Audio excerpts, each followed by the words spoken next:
Oh, do you want to go? Oh. Are you going to sing today? Sure. That'll clear the room.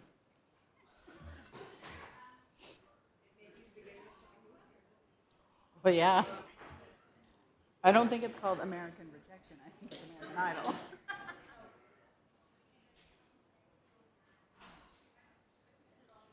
I think that's why my elementary teachers gave me instruments instead of letting me do choir. That was the early on. And I just didn't know it until now. I just put it together. I thought, oh, they must think I have an amazing gift with music. No, they don't want me to sing.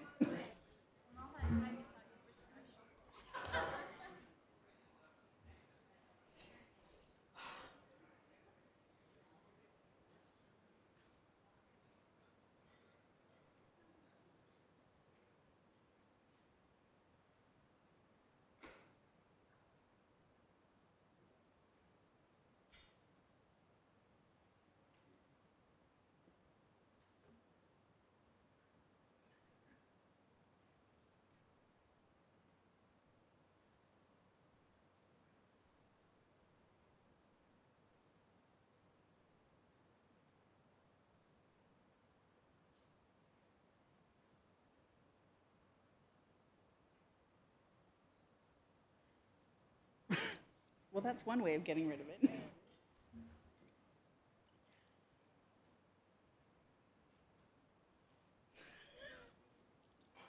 No, that's allowed, Peter.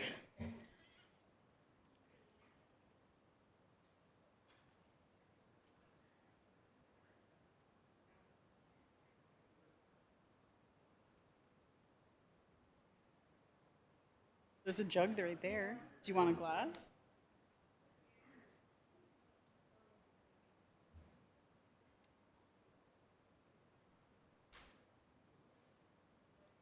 She's coming. You have to eat the rest of it.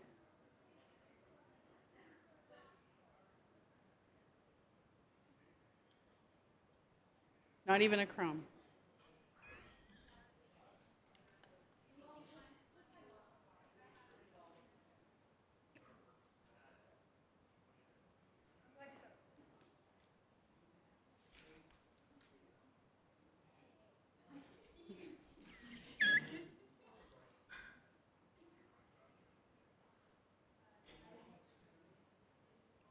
I know, they destroyed it.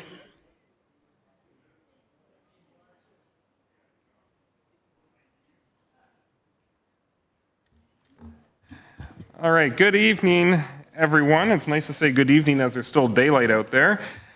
We'll call the meeting to order. This is our board meeting for Monday, April 18th. And I ask that you please stand for the singing of our national anthem.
Welcome again to trustees, staff, members of our local media, those watching at home.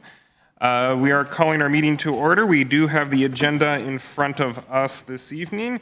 Looking to trustees, by the way, we do not have any regrets around the table, but looking to trustees for a motion to approve the agenda. Moved by Trustee Danko, thank you. Seconded by Trustee Archer, thank you. Any questions or comments on tonight's agenda? All those in favor? Carried. Any declarations of conflict of interest on any items this evening? Seeing none. Number 5, confirmation of the minutes. We have in front of us the March 21st minutes. Any questions, comments, or corrections? Trustee Mulholland.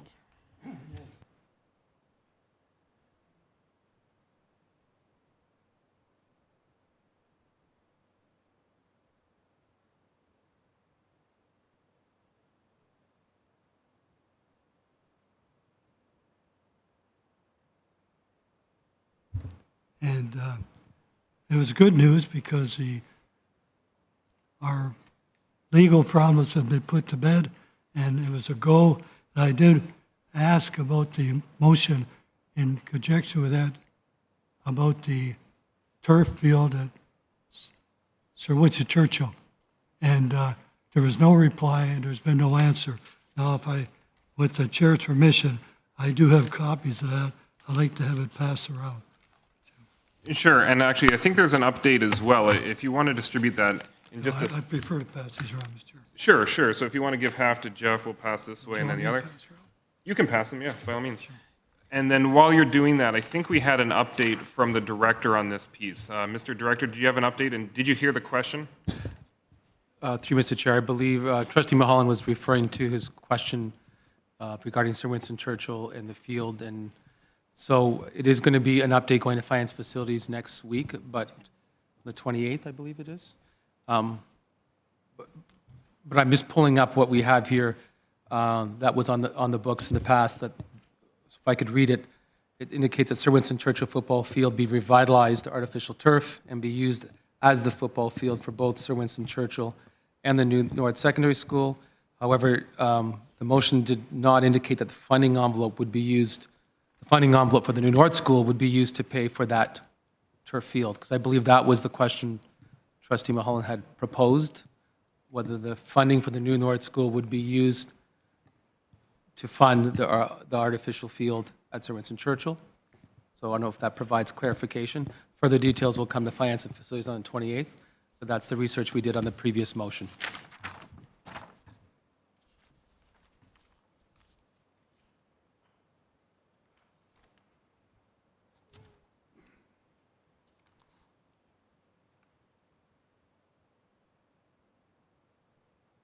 Okay, thank you, Mr. Director. So just to clarify, we'll see the item come forward on the Finance Facilities meeting on the 28th. And at that point, if there's any questions or comments, it can be discussed. But according to staff at this point, the funding envelope was not specified. However, the projects were both approved. That is clear. It'll come to Finance Facility the 28th. Okay. So are we comfortable holding questions or discussion for the 28th? If not, the questions on the floor, though. Trustee Hicks? Thank you. I appreciate the director's comment, but this whole thing stems to the situation of it doesn't have to be looked at where the funding's coming from.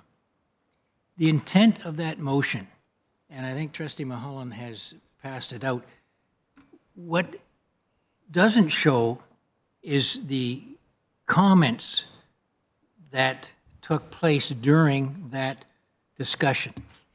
So let me try to explain from my point of view what happened at that meeting when the motion that the director has just stated. When we build a new school, whether it's elementary or secondary, included in the price is all the amenities for that school. Be it science labs, be it washrooms, be it fields, gymnasiums, or whatever. So the intent of why that motion was passed and linked to the new school is the funding, the intent for the funding should come out of the 32 point whatever million for that school. So this trustee gets concerned when the officials are looking at, excuse me, a report to come back to see where the funding is going to come from for that field, where the intent when that was passed was it comes out of the 32.4, let's say, million for the school. Why would the funding for that field be any different than when you build a brand new high school or elementary school? You don't look for funds for the gymnasium. And my last comment would be, what was really unique in the comments around this whole motion was we're getting a field that both schools could use. And it was a win-win. We're not asking for two fields. So I guess through the chair, that's my comment, that when the report comes back on the 28th, there's nothing in that report that's going to satisfy me that the funding for that field isn't already dedicated through the 32.4 million. So maybe the director or the executive superintendent might want to comment on that. Sure, and I'm not sure if this would be the appropriate time. I know it can come back on the 28th. I mean, there are some good pieces, and the reason I say that is there's more data and minutes and reports that we can definitely pull that would help the discussion. And I don't think it's necessarily wise to recall them on the fly, but just to throw a couple out there just off the top of my own head, we had an entirely separate field revitalization report that was approved by board that showed that this funding was coming through a different envelope. It preceded this. I mean, I'm not going to interpret that, but I can tell you that that was another discussion. As well as keep in mind that the New North is getting an artificial turf field that is not at Churchill. In fact, it's going to be up at the Dominion Glass property that we've committed with the City of Hamilton. So there is a field there as well. So the point of what I'm trying to say, point of order to Trustee Mulholland. Point of order is that what you're talking about has nothing to do with the operation of the board. It has nothing to do with the board property. Every secondary school should have its own athletic field. They will not have it down at the glass. Okay. They will All right. not own it. That's my Trustee Mulholland, I think we're all out of order, perhaps. So what I'm going to suggest is that there's a lot more discussion to be had on this, and I don't think it's an argument for the boardroom this evening. Or the reports, the appropriate reports can be pulled. The director has told us that all of the information is going to be provided on the 28th. I've seen both the executive superintendent and director take notes, which will have answers to all of these questions. We'll sort out which sport fields are going where as per board motion, and they'll bring it back to trustees. At that point, if trustees have any questions or further debate, I would suggest that it be held at that time when we have all of the material in front of us. Question to that, Trustee Hicks? Just that it's important that the officials understand the comments and debate. So there are trustees that believe that the fund for that field is already committed. So as long as they understand that and they look at backup information to support that or not to support it, well, they're also bringing back, if they don't support that, you're right, they're going to bring back a process and a direction of how that field can be funded. But the fundamental question here is, are the funds already committed through motion or not? That's the fundamental question that has to be answered before any other debate can happen. So I really appreciate the patience of the chair. Thank you, Trustee Hicks, and thank you, Trustee Mulholland. So we'll hear more on this on the 28th.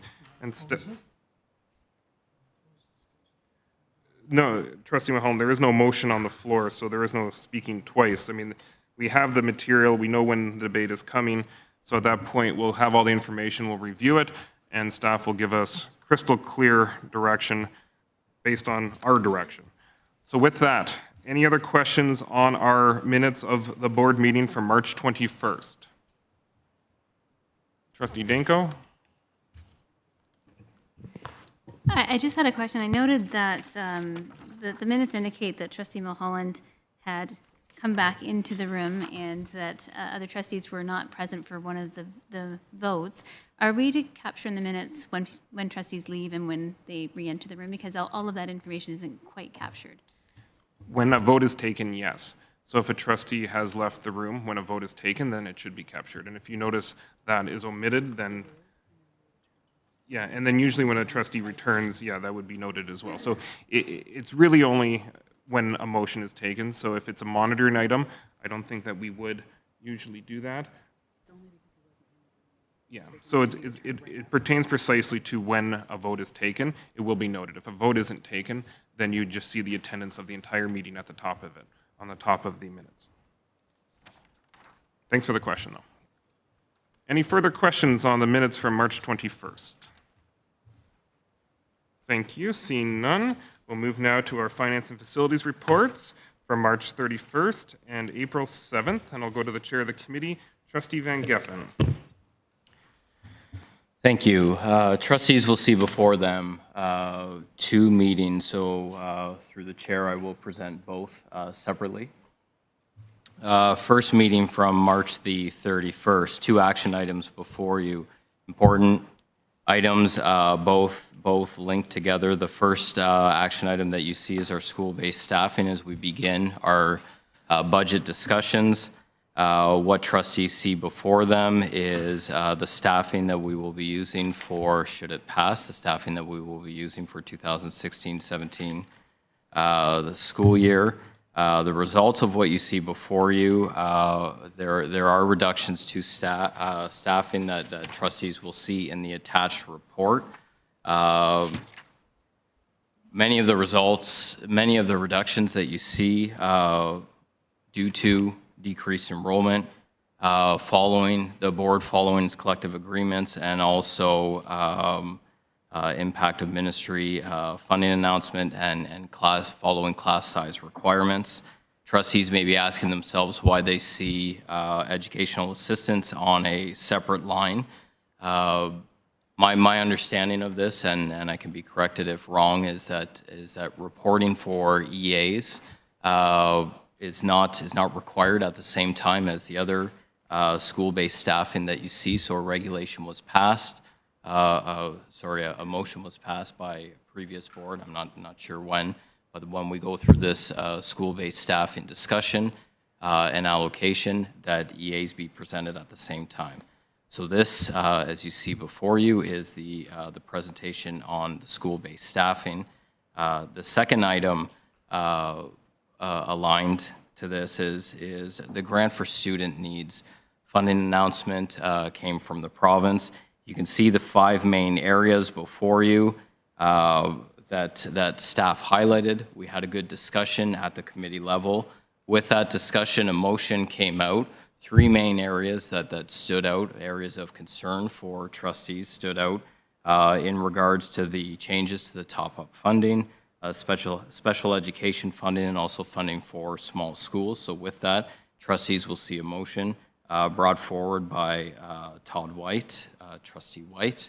And with that, should we give that direction here tonight, our chair will craft a letter to the Ministry of Education on those 3 items in response to the GSN announcement. So I'll put that forward to trustees as the report for March the 30th, respectfully for approval. Excuse me. Additional items for discussion on the backside, ongoing discussion as the budget develops. You will see this also in the next meeting as well on April the 7th. But we are also seeing this in the coming weeks, ongoing discussion in relation to temporary assistance and the tremendous parts that it plays within the budget. And this isn't a small piece, the temporary assistance piece. It actually took quite a large portion of our meeting, but with that, it's taken.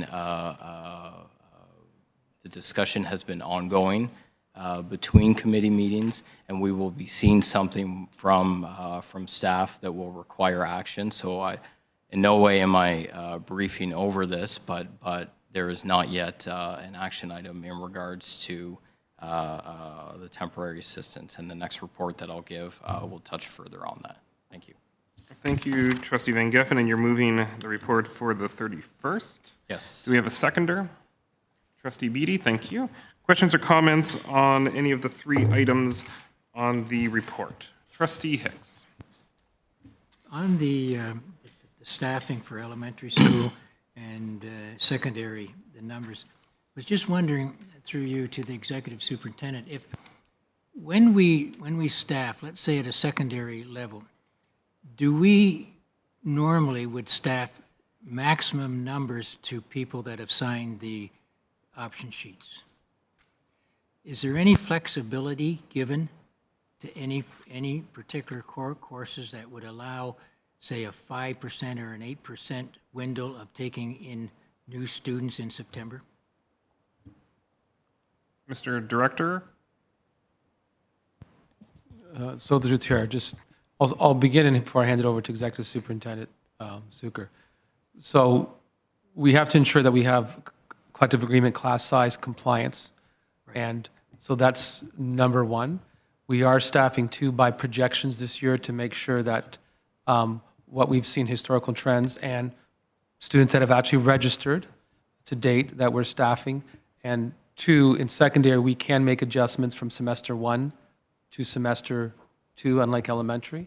But in terms of you're asking specifically about having a percentage to make sure that we have room for new students, I'll pass over to Executive Superintendent Zucker.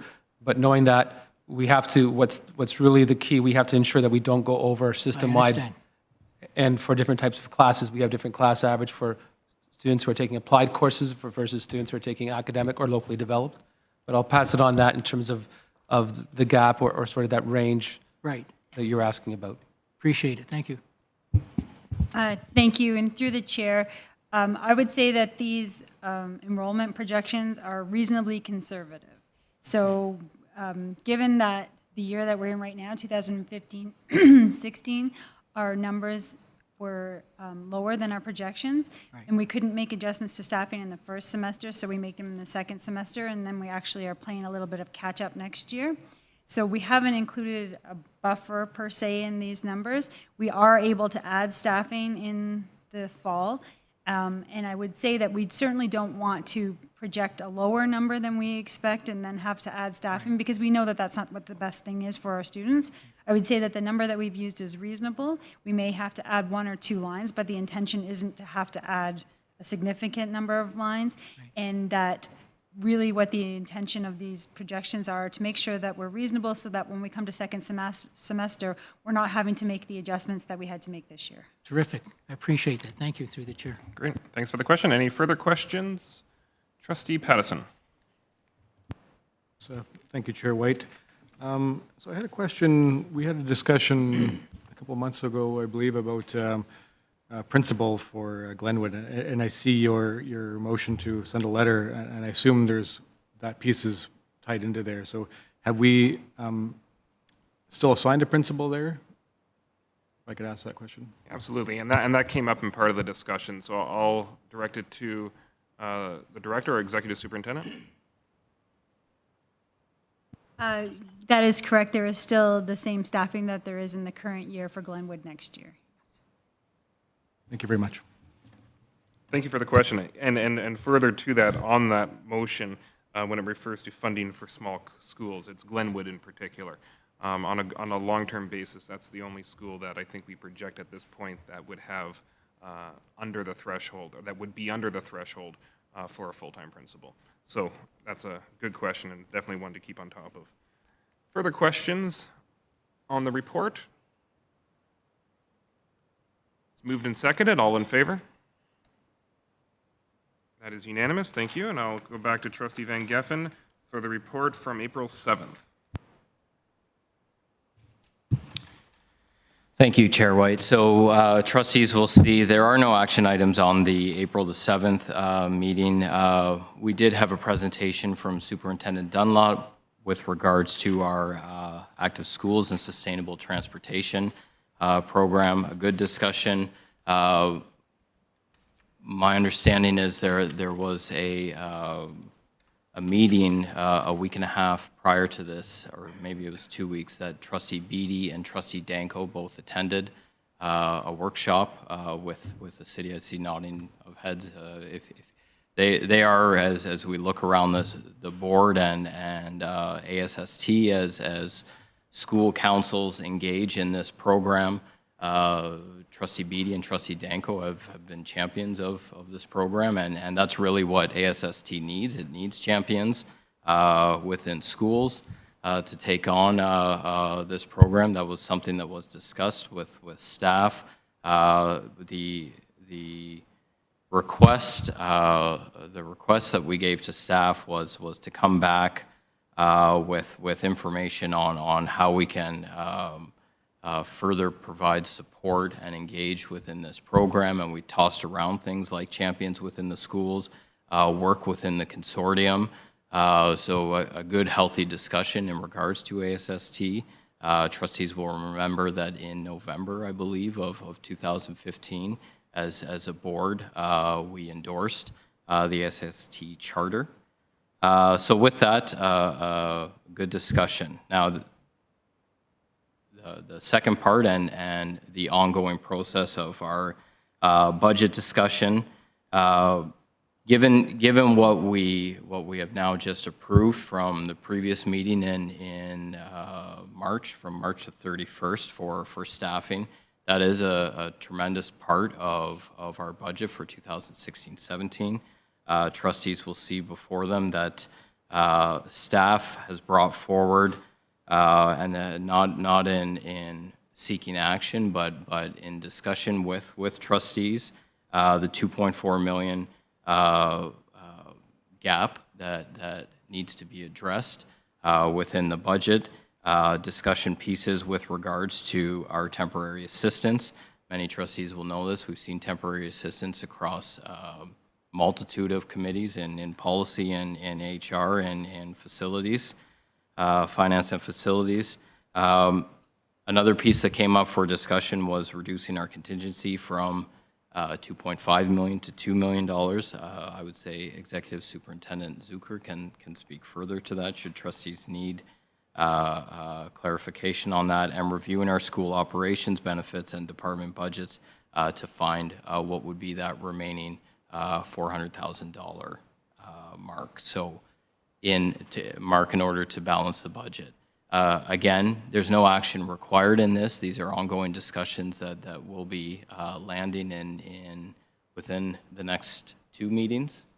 Good discussion, and always appreciative to staff for bringing these numbers forward, and with that, clarifying for trustees. So thank you. With that, I present this report. Thank you, Trustee Van Geffen. Do we have a seconder? There are no action items, but we have Trustee Beatty to move that we receive. With that, do we have any questions on either item? Trustee Hicks. Thank you, through the chair.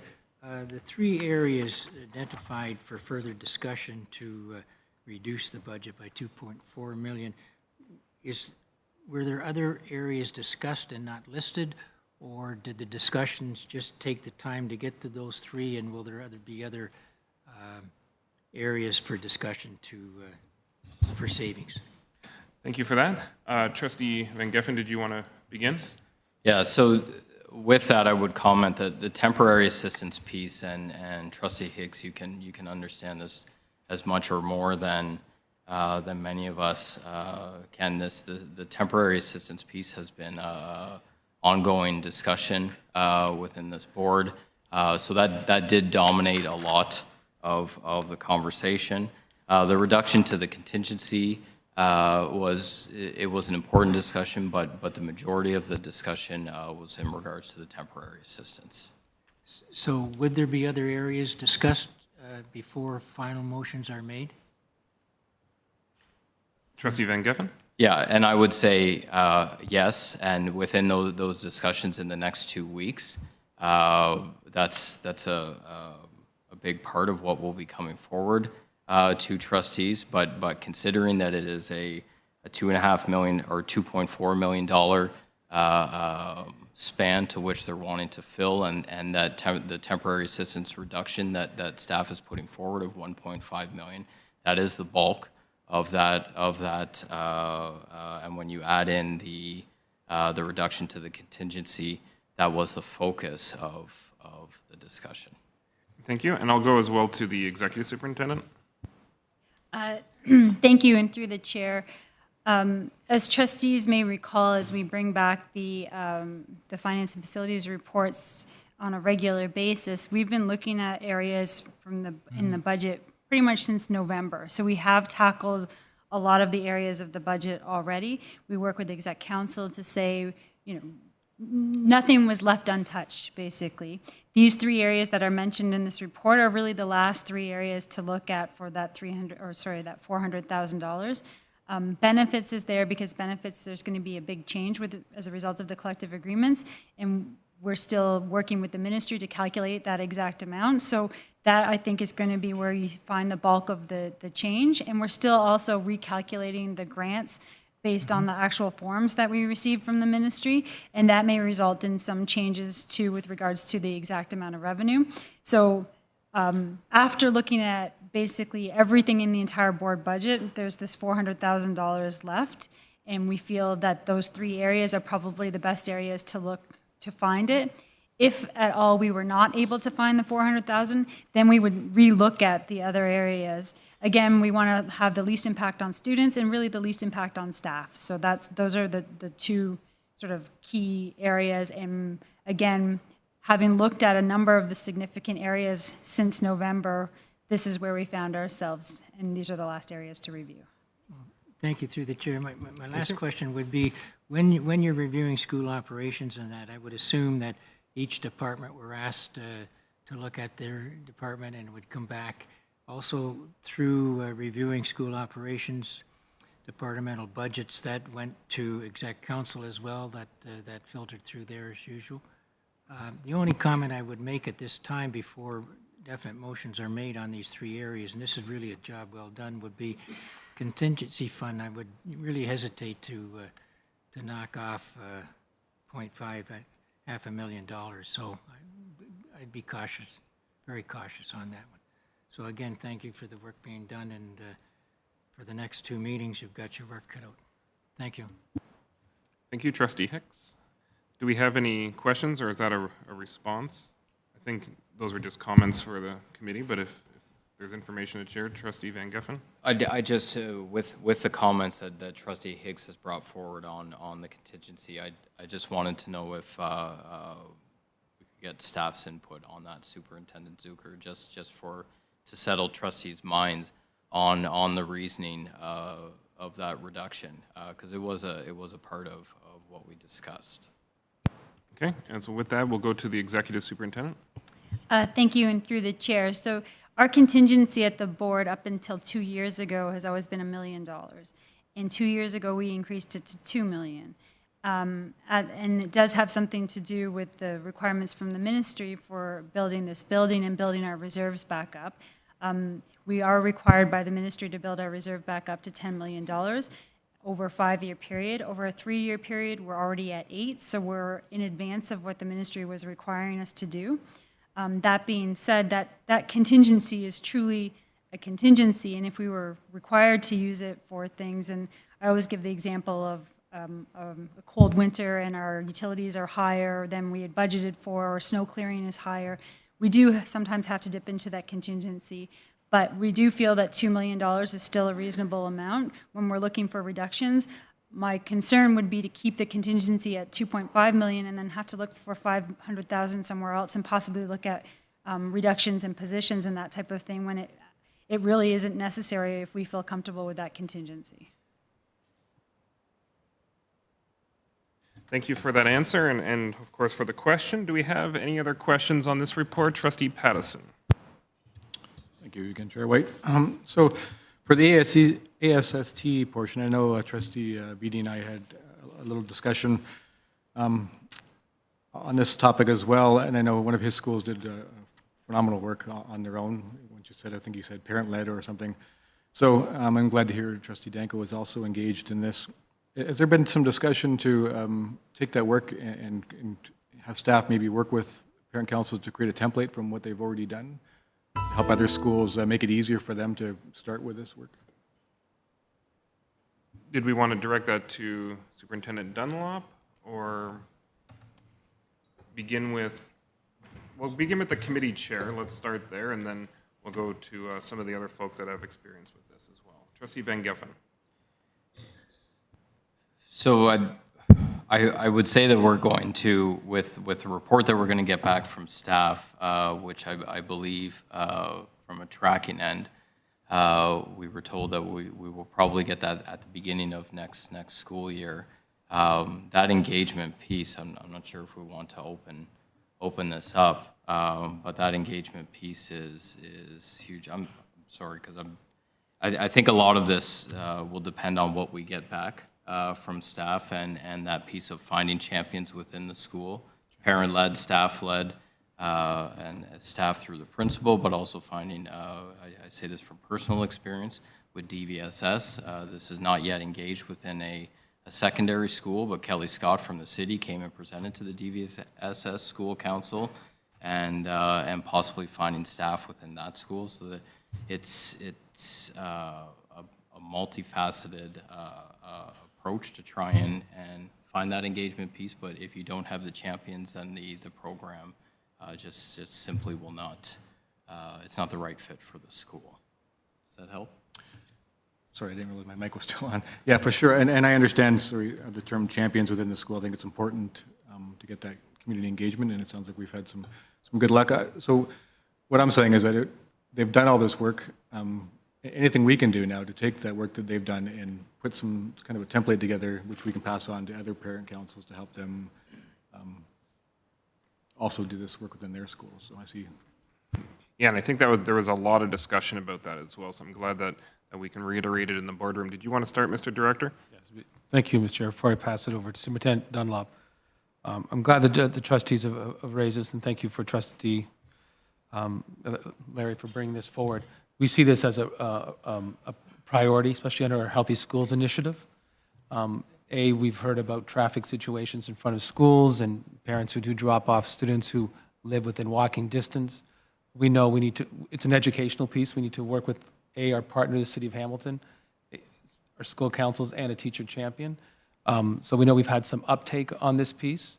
So I'm going to ask Superintendent Dunlop to sort of give maybe a little more details, but it definitely is under our Healthy Schools initiative and Positive School Climate piece. It definitely is sort of a priority for us to work with the City of Hamilton around this important initiative. Superintendent. Thank you, Chair. I don't have a lot to add. I think the director outlined the process quite well, as Trustee Van Geffen also outlined the process that we're going to use when you get the report back, from my understanding. I will say that we have increased interest this year for sure in school travel plans, and we plan to continue to encourage schools, both the community and school councils and staff, to work on school travel plans to get more kids walking, biking, rolling to school, if possible. Thank you for that answer.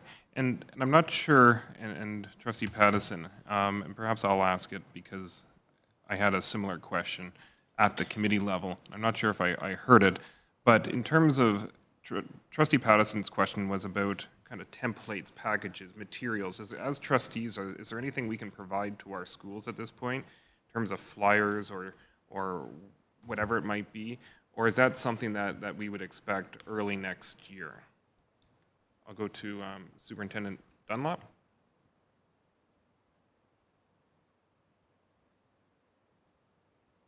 I'm sorry, Chair White, I was just looking up some numbers for the board. Could you repeat your question? Sure. So just in terms of a package or some type of material. So if a trustee were to try to connect their school to ASST, or if they wanted some type of, the words escaping me right now, but some type of template material to get started, do we have brochures, or is that something that we would expect next year when we see the report? And because yeah, like a welcome kit or what have you. So anyways, anything like that a trustee can use to bring back to their schools and promote the idea. Chair, through you, So the process so far has been to work with our partners, the city, because the school travel plans really is a city initiative, and we work with the city to introduce that to our schools and to support it. The process has been that we introduce Kelly Scott, people have mentioned her name, to schools and encourage the school to have her come out to school councils. In terms of a package, I know she has many materials that she shares with schools and goes to go through that process. I think that depending on trustee direction and when we bring the report back, that it may be possible to have something more comprehensive that we prepare for schools. Okay, so that's good. So that's a potential takeaway for next school year. I can't see Sue, I just see Kathy. So Kathy, I'm talking to you. There you are, Sue. So that's a potential for next year as this comes together in the follow-up report, sounds like. Yep, okay. Thank you for that. Did you have any further questions, Trustee Pattison? Just to make a comment, just in light of the unfortunate passing of a teacher in my neighborhood, that certainly that the travel plans that our teachers and other staff are taking, who are trying to be active and take their bikes and walk as well. So I hope we can address that as well, the entire school, not just our students. Second, for the second item, do we ever get a kind of a midway point update? Like at the next meeting, could we see what the budget looks like so far? So we're seeing right now that the committee has picked these items, and I'm sure it's fine, but are we able to at some point see a draft of what it looks like now, and so we can kind of get up to date before it gets to us? So maybe if there's items that we might see that should be addressed as well. So with that, so you're speaking to our complete board budget? Yeah. So there is a date, and I'm not sure if Heather can pull it up, but we usually have a date in May where we do a budget workshop. It's usually chaired by the chair of Finance and Facilities, and we do it with all trustees where the interim budget or a preliminary draft budget is presented, and staff would usually go through a 20 or 30-minute presentation going through the entire budget. And that is a chance, and usually one of the final chances for trustees to flag any particular areas within the budget that they may want the Finance and Facilities Committee to look at a little bit more closely, make some last-minute adjustments. So there is that opportunity coming up. And Heather, do you have the date? May 30th is likely the day. And then I think the budget comes back as like June 14th or 13th. June 13th, I think, is when the budget comes back. So there's about a 2-week period between those two meetings. But then also to remind folks is that a number of portions within the budget are already approved. So I think once we do the staffing, what's it, Stacey, something like 80% of our budget's complete by that point. But nonetheless, it will reflect some of the decisions already made, as well as obviously the outstanding decisions. So mark that, you'll see that in your calendars, but May 30th will be that presentation. I guess kind of along with that piece, so is any part of the budget, is it public, where we are right now with it? Like, could we potentially get a next board meeting, a copy of what it looks like now to review, or how does that? I think I was actually part of that discussion last year, that May discussion, so I was wondering if there's a chance to get it ahead of time even to browse it, or? Sure, absolutely. So I'll go to the executive superintendent just in terms of what format and summaries look like at this point that could be shared. Thank you, and through the chair. So yeah, as we've been doing, going through the budget and finance and facilities, we've been looking at our total revenue to date and our expenses to date, and we did narrow it down to a 2.4 million gap, which we're saying that could be addressed through the 1.5 million in temporary assistance, the 500,000 in reducing the contingency, and then we're still balancing with that 400,000. So at the April 28th meeting, I would say that that's when we will look at a draft balanced budget, and that then would come to the next, so May 9th, I think is the next board meeting, and that would be the board meeting that we would see a draft of a balanced budget before we actually go through it line by line. And again, we are looking at that every week at Finance and Facilities Committee, and every trustee, it's very exciting. You're welcome to attend. It's, thrilling. It's probably what you should look forward to every week. And it is on Thursday mornings at 9, although this week it's tomorrow afternoon at 1. So just plugging for the Finance Committee, but we are looking at it on a regular basis. But yes, we can prepare a one-pager just to show where we are revenues compared to expenses and provide that update. Great, thank you for that. And I think it's a good point, because when it comes to budget, there is a good portion of material that is public, but because of the timeliness of the information, it's often printed day of, day before, because numbers change that quickly. And those documents aren't always attached to the reports in advance. So some of those documents we may already have that might answer some of Trustee Patterson's questions. So if a trustee were to want to retrieve or access some of the public documents that were provided at some of the meetings, whether it's a PowerPoint presentation or some of the material, is that something that we may be able to send to all trustees or to an individual trustee? Correct. I'll work with my executive assistant, Gail McDonald, to make sure that trustees have every presentation that has been done at the Finance and Facilities Committee. And it would be some very interesting reading for you, I'm sure. The other thing I just wanted to mention, I said tomorrow at 1, and I mean Wednesday at 1. I'm ahead of myself. Wonderful. And then, so there's those opportunities coming up in addition. So potentially we'll get you some other material sent to all trustees. Do you have any other questions, Trustee Pattison? Sorry, no, I believe that's it, and thank you very much, Executive Superintendent. Thank you for the Great, question. I appreciate that. Trustee Hicks. And just to help Trustee Pattison, before the budget starts, we as trustees have input on our priorities, our 5 or 6 priorities, and the budget is based on those priorities. So that's important that we do have the first kick at the cat on it. Thank you. Did you have a comment or additional information, Trustee Van Geffen? Yeah, just Trustee White clarified some of the position. The priorities position is an interesting one, where it went out for consultation last year. Given trustees will know, as we landed our strategic directions, we didn't do that formal process that we had last year and the trustees had done previously of doing the outreach to the public on our establishing our budget priorities, because we've established those priorities within our strategic directions, and we use that as a committee to guide us using the context of the previous priorities, but also the strategic directions that we've landed as a board to help us work through this budget process. Thank you. Trustee Pattison? Sorry, just one more question then. You mentioned that before the budget started, we were asked about the 5 or 6 priorities, and I think I remember that. When is that? Is that done every year at the same time, like September, October? So usually budget priorities go out early in the new year. This year, as Trustee Van Geffen mentioned, we didn't do it because we did our strategic direction priorities. So our strategic direction priorities will influence or guide our budget priorities this year. In future years, you'll likely see it in and around January, February, a public consultation on draft budget priorities. So that's usually the timing, but this year it was slightly different. We tried a different model. It's fantastic, thank you. Thank you, Trustee Pattison. Trustee Danko.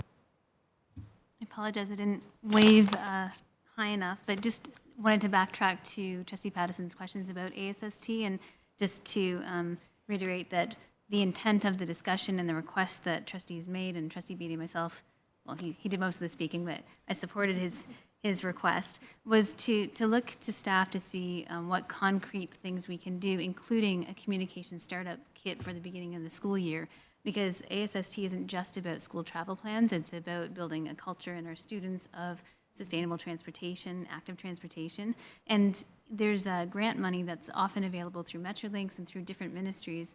I think it's called the Hamilton Healthy Kids Challenge or Community Challenge.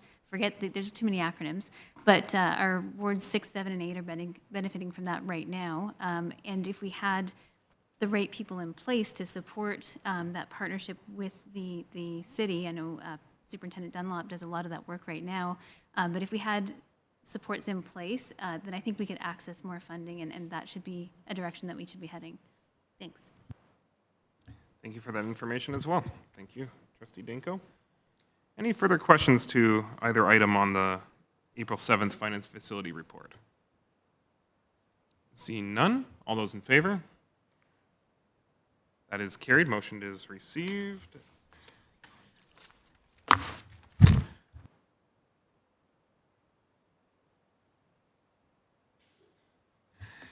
We are on item number 7, the Governance Committee report from April 5th. And as chair of that committee, I will turn the chair of this meeting over to our Vice Chair, Trustee Beatty. Thank you, Mr. Chair. If you'd kindly bring forward the Governance Committee report from the April 5th meeting. Thank you, Trustee Beatty. On 7-1, you'll see the Governance Committee report. There are 3 discussion items and motions that are being recommended by the Governance Committee. I'll go through them one at a time. The first one is the delegation rules for upcoming accommodation reviews. Just so you know, we are handing that out. Trustee Beatty's handing it out on this side. Greg's handing it out on that side. Oh, you did? Oh, it was you, Greg, that didn't do your job. Jeff did his job. Thank you, Jeff. So with that, everyone should have the delegation rules in front of them.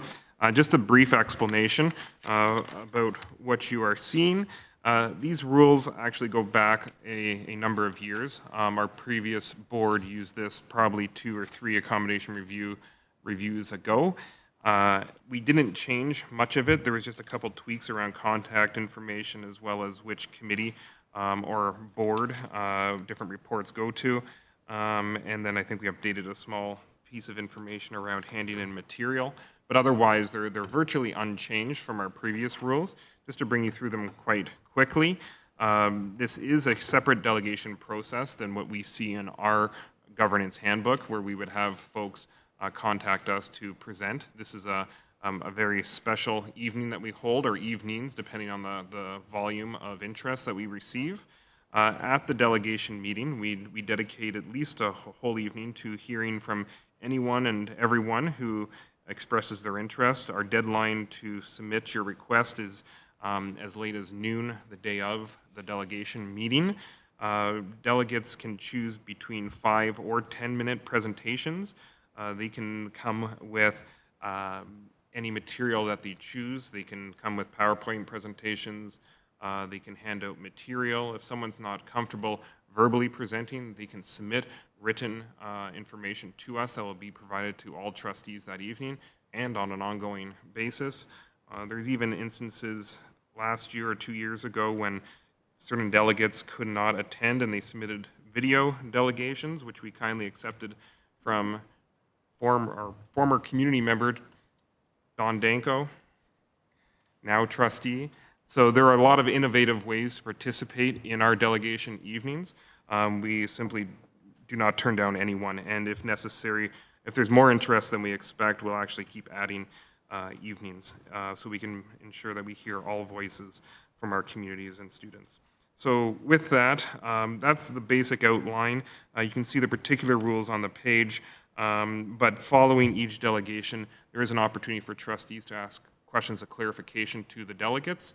That could be up to 5 minutes, but usually we do put aside a time at the end of the delegation meeting where trustees can ask questions as well, so that way we can keep the flow going quite smoothly for the delegations. So that is the document. If there's any questions, I'll take those in a moment. Do we want to split the items? And I'll look to you, Mr. Chair, as you probably asked me if I want to split the items. I probably would, but I'll look around the table and see if there's any issue with passing this all at once, or if trustees would like to split the items individually. And I'm not seeing anything in particular, so we'll just continue as is. Perfect. Thank you, Mr. Vice Chair.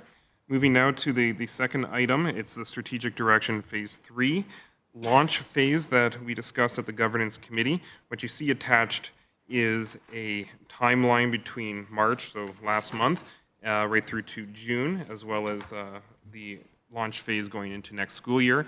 Just a couple brief pieces to highlight. This is more or less an operating document for staff to keep them on track, as well as to inform our Governance Committee of when to expect different reports. But I'll highlight 4 elements that you see in the table in front of you in item 2.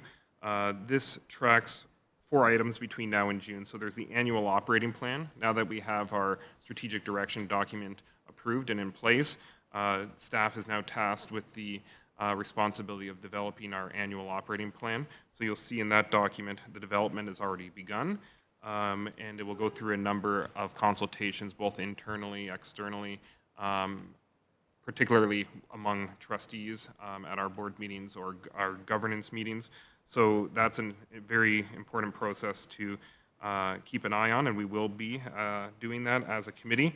The other element, and this goes into the motion at the end of the table, trustees have signaled that they would like staff to engage in a tagline challenge, and this is an opportunity for students to choose our tagline as HWDSB. So as you recall, we've approved our strategic directions.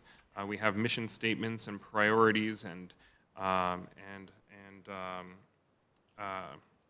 commitments, but we did not have a tagline. We held off on that, and we'd asked students, or we're asking students to engage. This is a process that staff are going to unveil next week, so there's a lot of details to be announced, but staff are working through the plans, and actually they're quite exciting, and they will be shared shortly. But for the time being, there will be a number of workshops, or at least a day of workshops with students to help develop our new tagline as an organization, as well as we do have the supports in place through a number of marketing agencies to support the students in this process, so it can be a dual educational process as well as one that will leave an obvious lasting mark on our organization. So you'll see that throughout the table as well. You also will notice that we are reviewing our 2016-17 board reports. So there are a number of reports, about 10 or 12, that are directed to committees, most of which seem to go to program committee.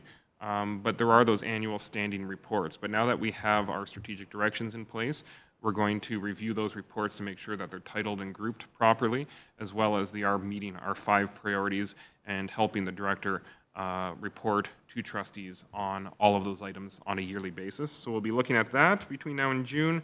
And lastly, it does note in here that we do approve our budget, which we've just been discussing, in June as well. So those 4 items between the tagline, the budget, the annual operating plan, and the board reports are all aligned between now and June, with approvals on each of those items, and they're really working alongside each other. So this way, as an organization, everything will be in place for our launch, which is what this is titled, for August, September. So we'll be working toward that.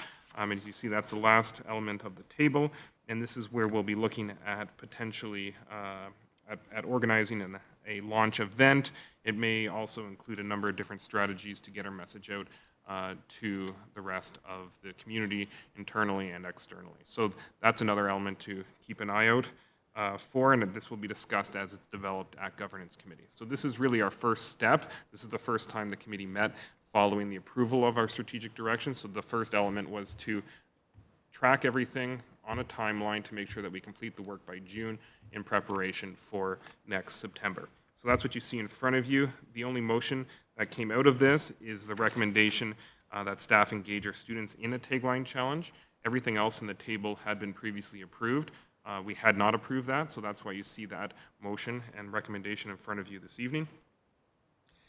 And then the last item is the ward boundaries and City of Hamilton boundaries review that the city is engaging residents on as we speak. I know a number of trustees have already participated, but this is building up to the municipal election in 2018. I briefed or advised the governance committee that I met with the consultant hired by the City of Hamilton with the request of us to provide feedback, some high-level guiding principles to potentially provide to the city to help guide their decision-making when they choose ward boundaries. And as you know, as trustees, we cannot design ward boundaries. That lies with the City of Hamilton. What we can do is combine potential wards, because we only have 11 trustees for 15 wards. But aside from combining or having, there are a couple options where we can do at-large elections. So we could do the whole City of Hamilton or group certain wards and then do at-large elections. But really, we are still, we still rely on those ward boundaries, no matter which direction we tend to take, because those are the ones given to us as legislated through the province and agreed upon by the City of Hamilton. So all in all, the question to us was to provide some high-level guiding principles to the City of Hamilton. And I know, having participated, and Trustee Hicks and Mulholland and Johnstone will tell you, we've all had these debates at the board level around how do we combine wards, and no matter which scenario you tend to choose, there's always a domino effect where something doesn't work out or something's not ideal. So for us to provide feedback to the City of Hamilton, try to hash out that debate, as we, I think spent months doing that ourselves last year with very little change to our own structure, would be very difficult for us to agree on one model without getting into particular details. So there are three principles or themes of feedback that the Governance Committee agreed could be information or feedback that we could provide to the City of Hamilton without being specific on any particular ward or making any grand statements. The three that I will highlight is that and this is according to this is from a school board perspective, that ward boundaries align with communities and natural geographic boundaries and do not cut through communities. That's the first theme. The second theme is to better balance populations between wards with attention to future growth. So just a small preface on that, which is we're not saying to the City of Hamilton that you must balance populations. It's to better balance populations. Once again, there's always that debate around rural versus urban. That's one that the city will have. But from our point of view and how we group schools and trustees that are allocated to those areas, we tend to try to balance populations because populations tend to determine the amount of schools in that area. So that's the second theme. And the last theme is that in order to accomplish those first two themes, that we recognize the potential to move beyond old city boundaries, which we already do in some ways. So for instance, Trustee Johnstone, who represents about 2/3 of the geography of our city, represents about 3 former municipalities, Stony Creek, Glanbrook, and Ancaster. So we do move beyond some of those traditional areas. Trustee Van Geffen has pieces of Flamborough and Dundas. I don't touch any Stony Creek, but you think I would, based on that fund boundary. But anyways, the point of what we're trying to say to the City of Hamilton is that we're not bound to those traditional boundaries. We're looking more importantly, our focus is communities, natural geographic barriers, and a better balance of populations. So those are the 3 pieces that we would emphasize to them and then leave all the tough work to them. So with that, Mr. Vice Chair, that is the governance report. So I will move that with all 3 motions that are attached. Thank you very much, Mr. Chair. Do we have a seconder? We have Trustee Deeth. Any questions, comments on the report? And Trustee Deeth. Just to the letter going forward to the city in regards to the ward boundaries and City of Hamilton boundaries, you alluded to our family of schools and keeping our family of schools together. With that letter, could we include, so they're very aware of what our family of schools look like? I'll give that to the chair. So I think through our discussions, and by the way, the letter and any attachments will be shared with trustees in advance, but the intent was to attach 3 different documents. Number 1 would be our current allocation on our groupings, as we have 11 trustees. We also have a table breakdown that indicates the populations of each area, both English board supporters, public English supporters, and then French public. You do the different boards. But anyways, you look at how the support breaks down between public and Catholic boards. We have all of that math based on size, geography, as well as population, number of schools, et cetera. So all of that data will be presented to the city. And then lastly, as Trustee Deeth mentioned, we'll also give them our new grouping of high schools or family of schools, which would include 13 different areas across our city. So that would be an attachment as well. Thank you, Mr. Chair. Anything further, Trustee Deeth? No. I'll go to Trustee Danko next. I just had a question about the where to go, the student tagline challenge. If we're going to approve that staff engage the students in the challenge, is it possible to get just a little bit of detail in terms of how long will that challenge run? Are we reaching out to all students or just a certain age of students? I know that they're unveiling it next week, but is there a little bit of detail we could get today? Okay, we'll go to the committee chair. This is our secretive approach to just bedazzle everyone next week. I will go to the director or Superintendent Nunn just to give us a sneak peek. But trustees are going to be sent some details within the next couple of days. All trustees are going to be invited to the event next week and are invited to participate. So I'll go to the superintendent to give us a sneak peek. I'll go to Superintendent Nunn to give us a sneak peek, but not too much. Okay. Something to look forward to. Through the chair, I'll be cautious here what I share. Next Wednesday, we're excited to welcome 2 representatives from each of our secondary schools and system programs, and 2 representatives from each of our schools that have students who are in grades 7 and 8. So we're looking at just over 100 students or so. We'll engage in a full day, Wednesday, April 27th at the Cotton Factory, and they're going to be working in the morning with a team from Blueprint, which is an outside firm that's been working with HWD Consulting. As part of the morning, they're going to be learning around about taglines, around our strategic directions, what makes a really good tagline. From there, students will be working to create what they feel based on their learning will be the tagline that will accurately capture our strategic directions in action. From there, the students will have an opportunity that afternoon to present in groups what they feel is the best tagline. From there, we're going to, as part of a Dragon's Den activity, we're going to have some fun in the afternoon with them. From there, all the taglines will come immediately to Student Senate that night at 4 o'clock. And the student senators will be making their recommendation of the top 3 that we'll bring forward to governance. How's that, Trustee Dinkum? Sounds like fun. At some point, will the top 3 go back out to the system for some kind of majority rules vote by chance? So the answer to that, and I'll answer that on behalf of the Governance Committee because we asked that question. The answer is no. This is an exercise strictly for our students, based solely on student voice. It comes back to trustees, but it's not meant to be a position where everyone votes publicly. This is a very very focused initiative on student voice. But ultimately, it comes back to trustees. And the element, or the important piece in this is that we're not simply tasking students to do this without any resources or supports. As Superintendent Nunn mentioned, there'll be a lot of support behind the students in terms of Wayne Jowdry that we've tasked with our strategic directions, as well as the firm he works with, Blueprint. So there'll be plenty of support. There'll be a lot of ideas that come forward and a lot of choice that will eventually come back to trustees. Based on student voice. Anything further?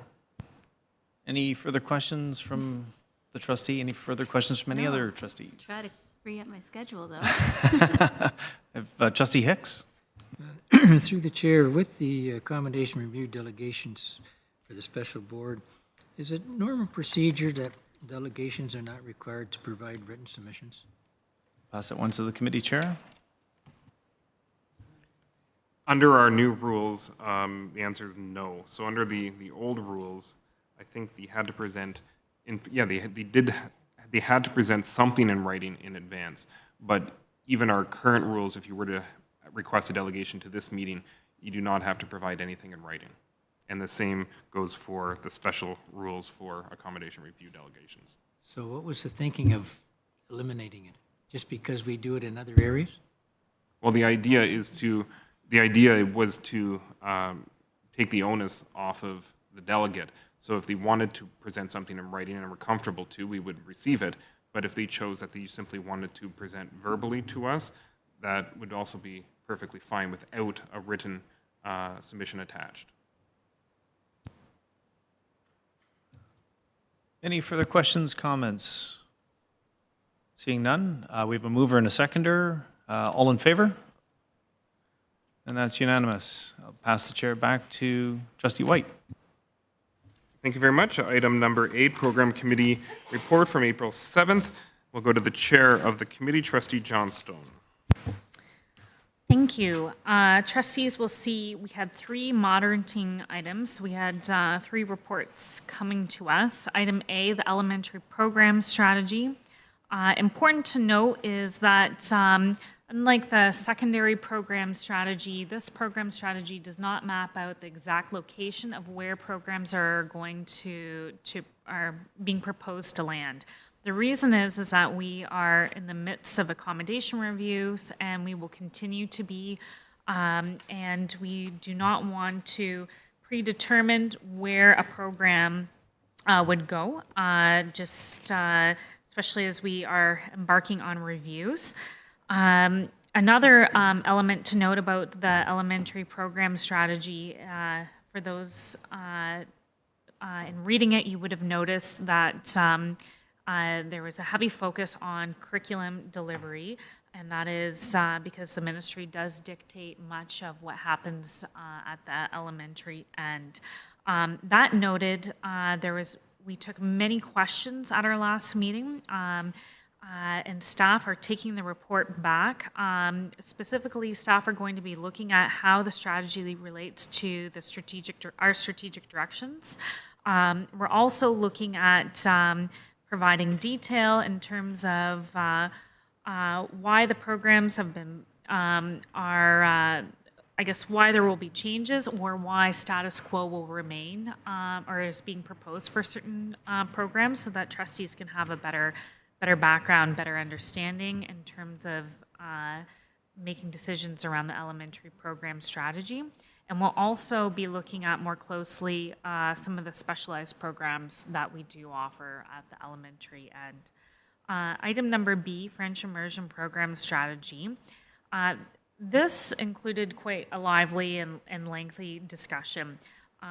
Proposed here was a new form of applying for French immersion. So there would be an application that is centralized and that there would be no guarantee that the students would have a space in their home school. And that's an important takeaway for trustees around the board to note. The focus was on balancing enrollment and ensuring that there was space for all students who wanted to attend. It's also important to note that the French Immersion Advisory Committee did provide a number of guiding principles, which included having no caps. And so with that, staff took that away, looked across the province, and looked towards providing or landing on a model that would meet those guiding principles.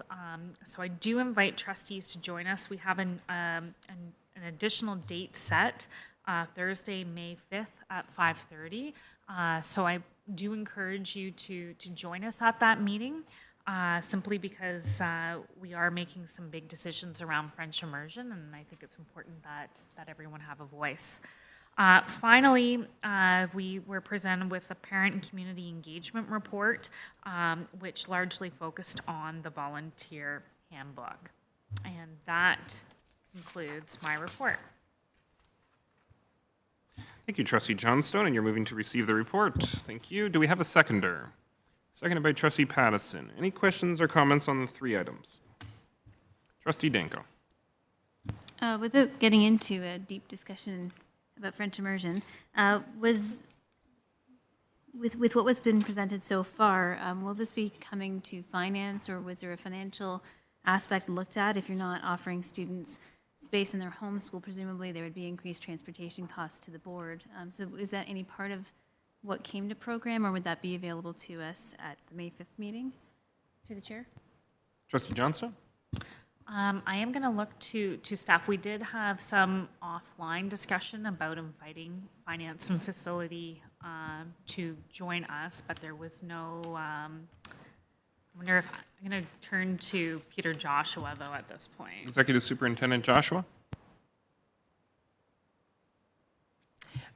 Yes, through the chair, what we will be discussing, we presented an overview, but what we will be doing is coming back with some information on current boundaries and some recommendations around that application process. What that may mean in terms of additional costs from transportation, et cetera, that would have to come beyond what we present based on what the recommendation and the action, the decision would be. Thank you very much. Trustee Danko? Good. Excellent. Any further questions? Trustee Hicks? Just to pursue that, there would have to be a timeline because that has to be linked to this year's budget. So if there's a cost, you would have to make sure it's plugged into this year. So is there a timeline that the decision is on French immersion is going to be made?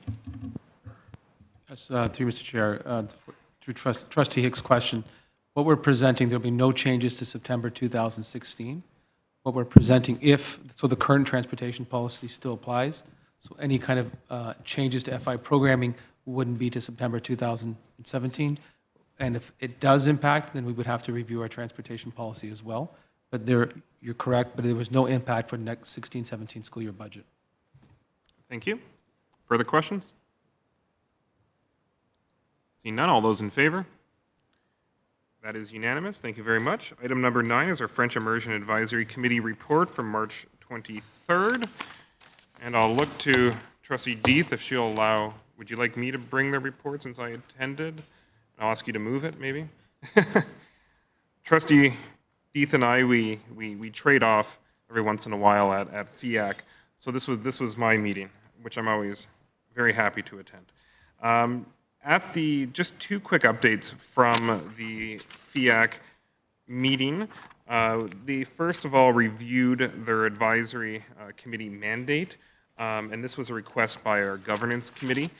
We're looking, one of a governance item, as you'll see in future agendas, is to look at how advisory committees are structured and to potentially find various ways to improve their effectiveness as well as assist them in selecting agenda items and meeting quorum, et cetera. So we're trying to improve the effectiveness of advisory committees. So we asked each advisory committee where they saw themselves in terms of reporting, if there's anything that the board could do to assist, if there's anything that staff could do to assist, and how they'd like to see themselves structured. So they had that discussion. The information will be going back to the governance committee, but just briefly, the response from FIAC was that they do see themselves as a board advisory committee. While they do discuss some operational elements overall, they do see themselves as making recommendations to board through a number of our initiatives, and they'd like to remain that way. So that was the feedback that we received, and more detail will be provided to governance at the next meeting. Item C, and this was alluded to in Trustee Johnston's program report, and this was in regards to the elementary program strategy. FIAC provided 5 guiding principles in relation to the French immersion element of our elementary program strategy, and I will just briefly mention them. First of all, FIAC does not support the use of caps or lotteries for registration, and this is to maintain equity of access and to avoid disruption to families. Also, if accommodation enrollment pressures exist, then FIAC would prefer to use strategies that provide choice, such as increasing the number of FI sites and the use of registration deadlines. So that's a key element that was discussed at program. FIAC supports maximizing the number of minutes of instruction in French. FIAC supports courtesy kindergarten registration at the student's future FI school, and that was an issue debated many years ago, many years ago in my books. But 4 years ago, we no longer provided courtesy spots, so that was that is a point that they want emphasized. And then lastly, all students have the opportunity to access French immersion in grade 1. So those are the 5 elements. Those will be going back to the program committee and have already been discussed there briefly, and I'm sure will be part of all French immersion discussions moving forward. And then, of course, they had their standing reports that were outlined. So with that, well, I guess I'm still the chair. With that, Trustee Deeth, would you like to move the French Immersion Advisory Committee report? Yes, I'll move the report. Thank you very much. Do we have a seconder to receive? Seconded by Trustee Hicks. Thank you. Any questions or comments? All those in favor? That is carried. Thank you. Item 10, our SEAC, or Special Education Advisory Committee report from March 30th. And I am looking to Trustee Johnstone. Thank you. Thank you. So we had a great meeting back in March, the end of March. So Superintendent Shelley Woom presented the committee with a strategic capacity building plan, and it was quite a detailed presentation. Highlighting in that was elements from the budget and a detailed understanding to the committee about why certain investments were being placed where they were. It was noted that there was a proposal to see a $250,000 increase in the budget, which included a point for social worker, a 1.5 speech pathologist, three additional EAs, and $55,000 in program supports, which is non-staff. So that was well received by the committee, and I'm very much detailing it high level, but that was certainly well received. I think it's also important to note that we are in we're celebrating Autism Awareness Month, and HWDSB hosted Autism Awareness Family Day, I think it was 2 weekends ago, and Trustee Archer and myself attended that day. It was held here, had numerous community partners, and that wraps up my report. Thank you very much, Trustee Johnson. Any questions on the SEAC report? You're moving to receive the report. Do we have a seconder? Seconded by Trustee Van Geffen. All those in favor? Carried. Thank you. Do we have a motion to move into Committee of the Whole private session as per Education Act Section 2072B? Moved by Trustee D, seconded by Trustee Danko. All those in favor?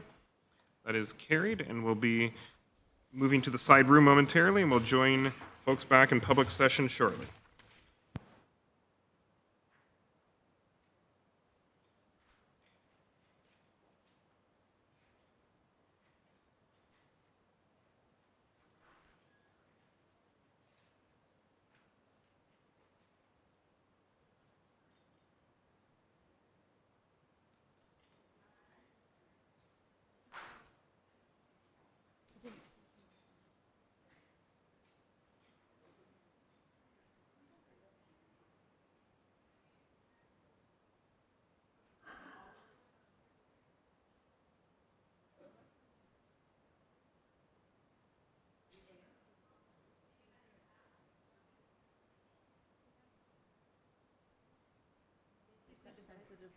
The best thing would be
Thank you, everyone. If you could please grab your seats. We are on item number 13. We're back in public session.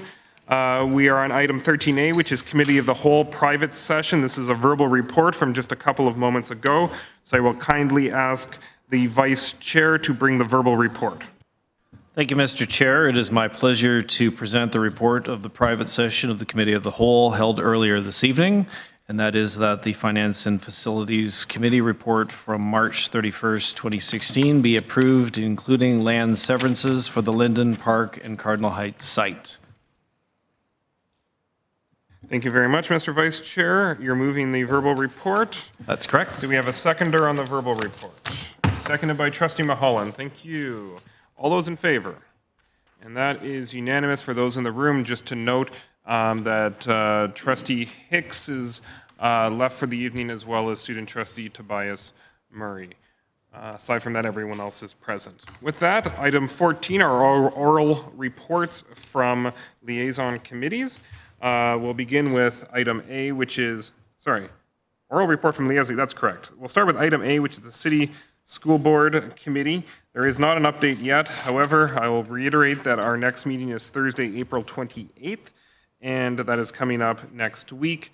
I've already built the agenda, but if there are any items that trustees believe should be included, please forward them to me. But otherwise, we do have a rather full agenda since we haven't met for a couple or several months at this point. So I'll leave you with that update. We'll move to item 14B, which is our Hamilton Wentworth Home and School Association update. And I'll look to our liaison, which is Trustee Pattison. Trustee Pattison, is there anything to report at this time? I actually apologize. I didn't even see this on there. And so no, there hasn't. I don't think there's really anything to report other than they had their conference this weekend, 100th anniversary, I believe it was, for Home and School, which I wasn't able to attend. And I think that's it for me right now. Superintendent Joshua is there, I think, who saved me a seat, I think, for most of that evening. Who did you attend, Peter? And Sharon? Sharon did? Great. Excellent. We hear good things about it. Item C, the HWDSB Foundation. Trustee Danko. Thank you.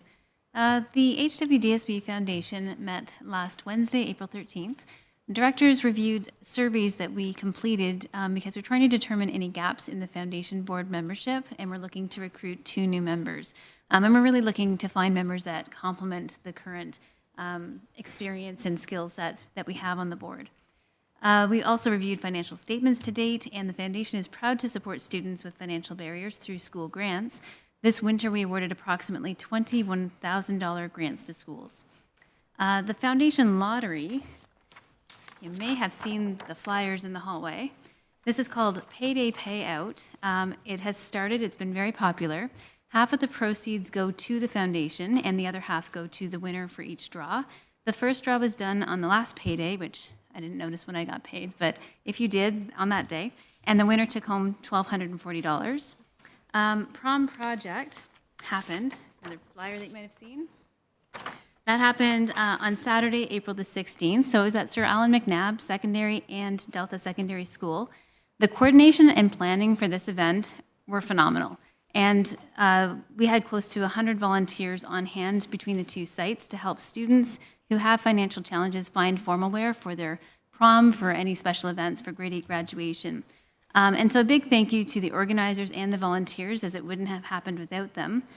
I had the privilege to volunteer as a personal shopper at McNabb Secondary, and a few highlights of my day were when a parent came and said, after we found the dress, that they'd never seen their daughter smile in a dress. Or a student who just seemed so unsure and said she's never been to anything like a prom or like a dance. She doesn't wear dresses. She had no idea what she was looking for.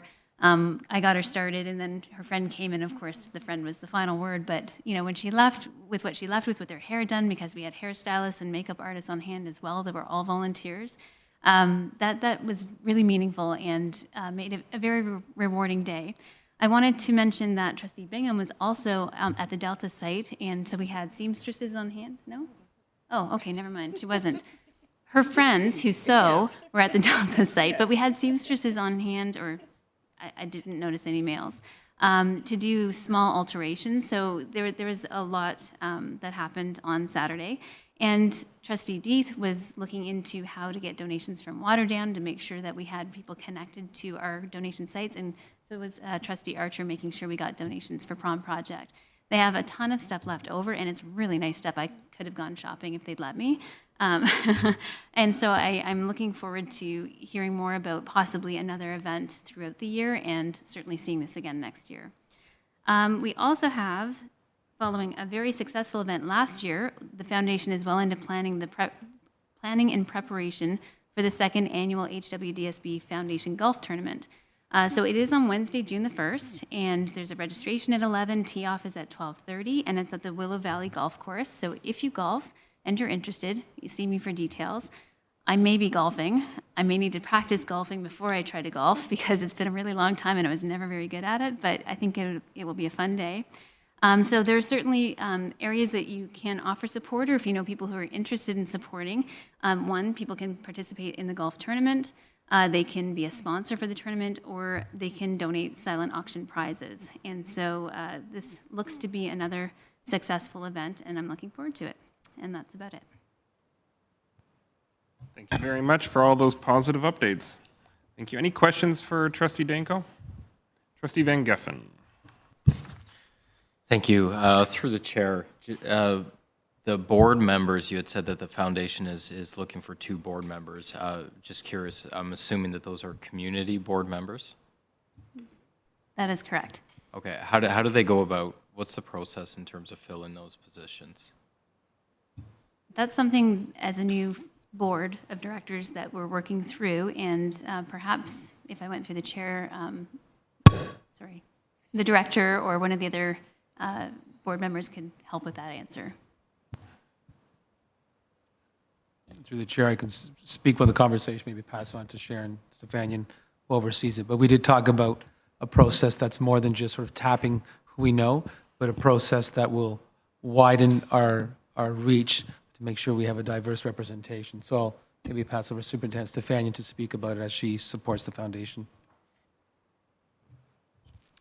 Thank you. Through the chair, we're actually looking at a couple of different approaches. As our director has indicated, we really want to broaden our reach outside of those individuals those who are on the foundation currently are connected to. So we're going to be reaching out to HCCI. That's the Hamilton Center for Civic Inclusion. They have a program that is called Diversity on Board, in which they train individuals who are interested in sitting on not-for-profit boards. So we're going to be reaching out to them to look to see if they have anybody who would be available and who would fit the needs that as a foundation we've identified where our gaps are. Again, these are individuals who have been through training and who have indicated that this is something that is in fact of interest to them. In addition to that, we also talked about the idea of potentially taking out an ad in local newspapers, identifying what our commitments would be that we're looking for from future board members. But again, really trying to do that fulsome look across the community. So we are in fact reaching out to individuals who perhaps we haven't reached in the past, and also to ensure that we have identified where we may have gaps on our current board. Thank you very much for that, Sharon. Any further questions? Great, thank you, Greg. Next to the OPSPA report, we'll go to Trustee Johnstone. Thank you. OPSPA had our Central West Regional meeting this past weekend at the Grand Erie School Board. So this included an overview of GSN, regional input into OPSPA priorities, and also a tour of Canada's very first residential school, the Mohawk Institute, which is located in Brantford.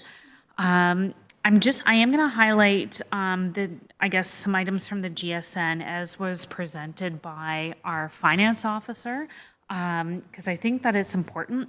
So some of the items there, it's important to note that there was funding included to reflect all of the central labor agreements. And although that may sound like, well, of course, it's important to note that in other provinces, that doesn't always happen.